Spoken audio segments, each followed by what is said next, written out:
There are plenty of classic RPG series I haven't played yet, and one of those is the Mana series, a series of action RPGs made by Square Enix. However, I did like the look of the game coming out, which called the Mana series a direct influence, and that game was Trinity Trigger. It took me some time to get to the game because of an admittedly higher price point than I was looking for upon release, and other games taking priority, but with time between finishing Tales of Symphonia and the next release I was looking forward to, it was easy to fit Trinity Trigger into my schedule.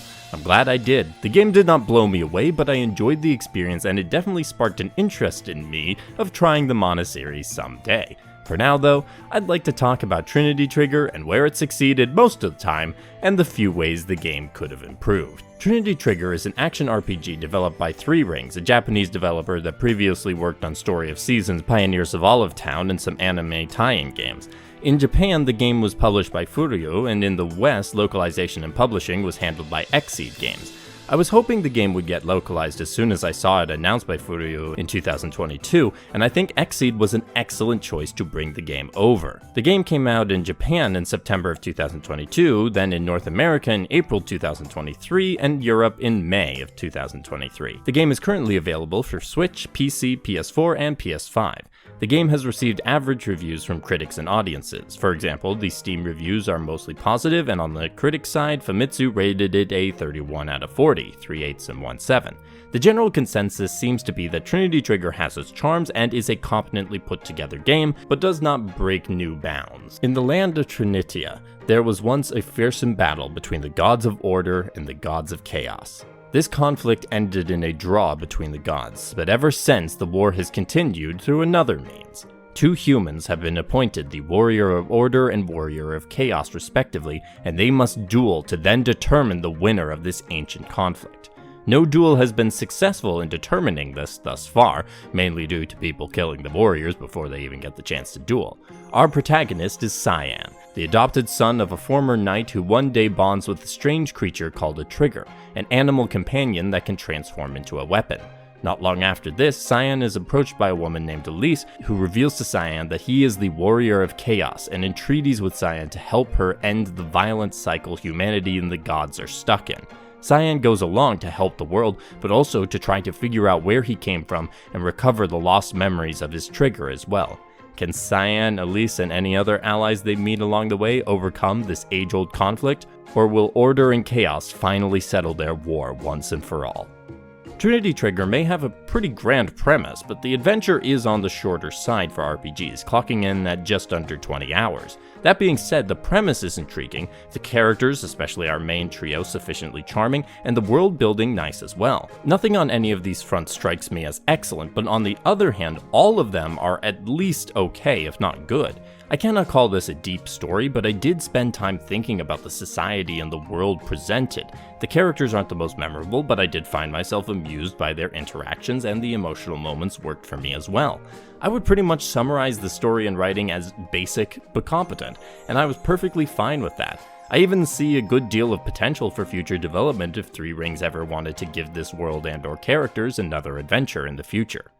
The general structure of the game is Cyan and party travel to a new location, do some plot-relevant stuff, and then head into the local Arma. The Armas are giant objects left behind by the gods that have a marked effect on the lands around them. One land is turned into a desert because of the Arma, while another becomes an eternal winter wonderland. It is within these Arma dungeons that you can find certain shrines that allow the triggers to gain new forms. Each trigger starts out with 1 weapon form, and over the course of the game you gain more which you can switch between. Cyan's trigger starts out as a sword while Elise's trigger is a bow, but they quickly gain new options to expand their capabilities in battle. The Armas are the main but not only dungeons you'll encounter throughout the game. Most of them have some gimmicks around to change up the dungeon crawling experience, whether that's a dark dungeon where you need to hit certain mushrooms to keep the area lit up, or the ice dungeon where you need to be mindful of your momentum when moving around and fighting. Make sure to collect resources for item crafting and check out the treasure chests. The game conveniently notes how many chests are in a given area at all times. None of the dungeons overstayed their welcome, and most of the puzzles were clear. Like with the story and characters, I wasn't blown away, but I had a good time. As I said before, your trigger can transform into numerous weapons that you gain over the course of the game. You'll be using this a lot during combat when you face various enemies because some enemies are strong or weak to certain weapons. You can switch your weapon at any time from one of the ring menus you can call up in battle and allow you to focus in on your enemy with your controlled character. It was quick and easy to do so, which helped keep the battle flow going even with the short interruptions. There is a similar menu used for items though, and I will admit I sometimes would hit the item menu button instead of the weapon menu button and vice versa, which wasted some battle time, but that's on me, not the game. You have a stamina meter when you are attacking. Once your stamina is depleted, you can still move and attack, but your damage is severely cut. In order to get that stamina back, you'll have to not attack for some time, or you can do a timed dodge just as the enemy attacks to completely refill your meter. The game does like throwing several enemies of different types at you to keep up the challenge and force you to stay focused on what's going on around you.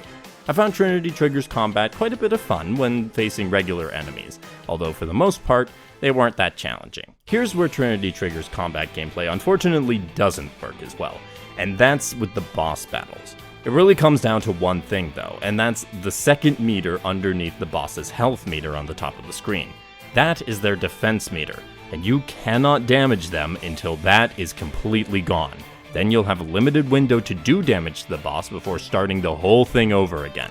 This mechanic makes the bosses tedious, especially once you've figured out how to beat them and just have to chip down their defense and then health.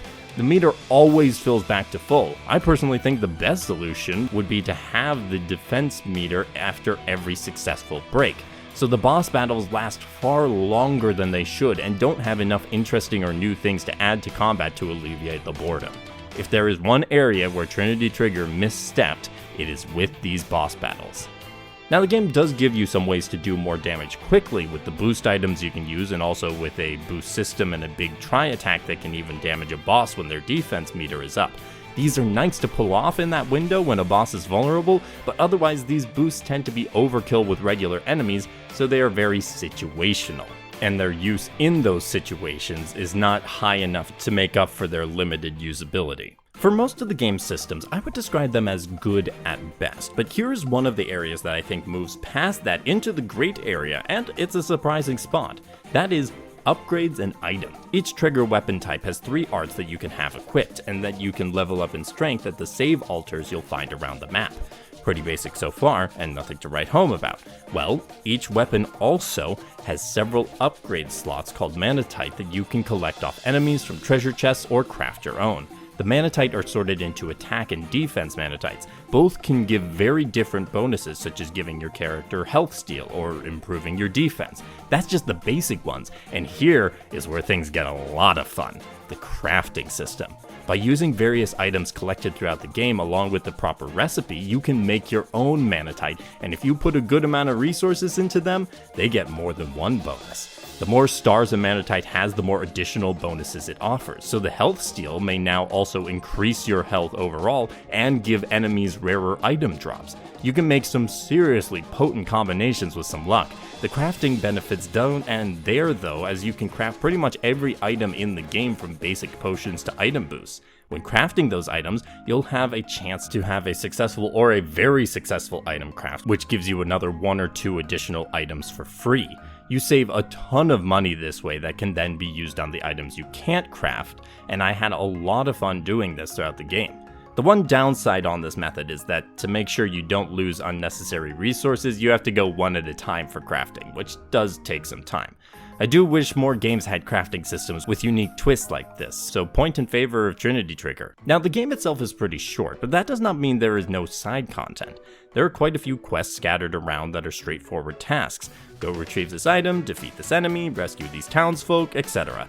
They were pretty quick to complete, sometimes gave some nice character or world insights and gave good rewards though, so I recommend taking the time for them when you have the chance. I also advise taking some time to explore around, for treasure chests of course, but also to read books. There's a monster encyclopedia you can find in the various towns that will give you a preview of the enemies you're about to face and what their possible weaknesses are. It's just a slight edge to those who take the time to do it. There are also several post-game quests and a continued storyline for those who want more from the game. I know some people were disappointed by the hour count for a game charging as much as Trinity Trigger does, although as of making this video, the game is 40% off on Steam until August 30th. But I'd still say there's quite a bit to do if the game tickles your fancy and you want more after the credits roll. Trinity Trigger also offers local co-op for those interested, although you have to play single player until you recruit the third party member.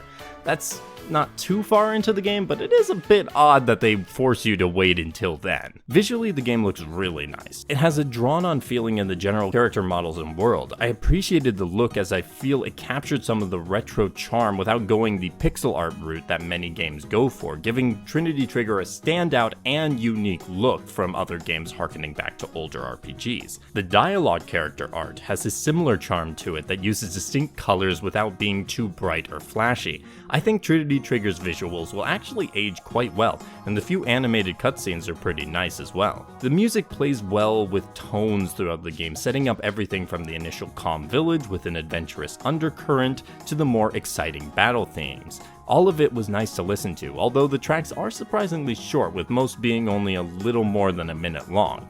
I guess I just get spoiled by other RPGs, but still, nice tracks to listen to. Also nice to listen to were the voices for the characters. The voice cast was well cast and performed. Nothing really beyond that, just a good job all around. The UI was pretty clear, although I do wish there was more warning when a character was low on health, especially for hard-hitting bosses. Some of my allies' deaths came out of nowhere because it's not prominently displayed on screen. The only other issue I had is with the somewhat inconsistent way the game highlighted objectives. Sometimes the main story directions were marked with flags and other times not. Either would have been fine, but going from one to the other made me second guess myself at times trying to find how to progress the story. The UX is easy to use and navigate with the exception of the item crafting I mentioned earlier.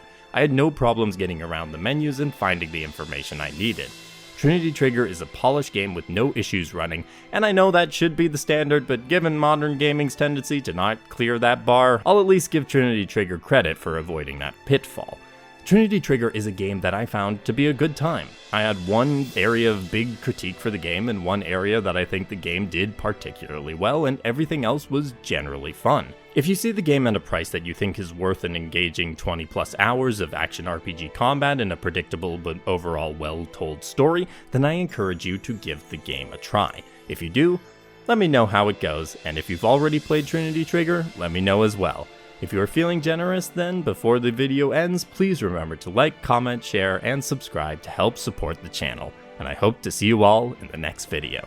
Have a great day, and happy gaming.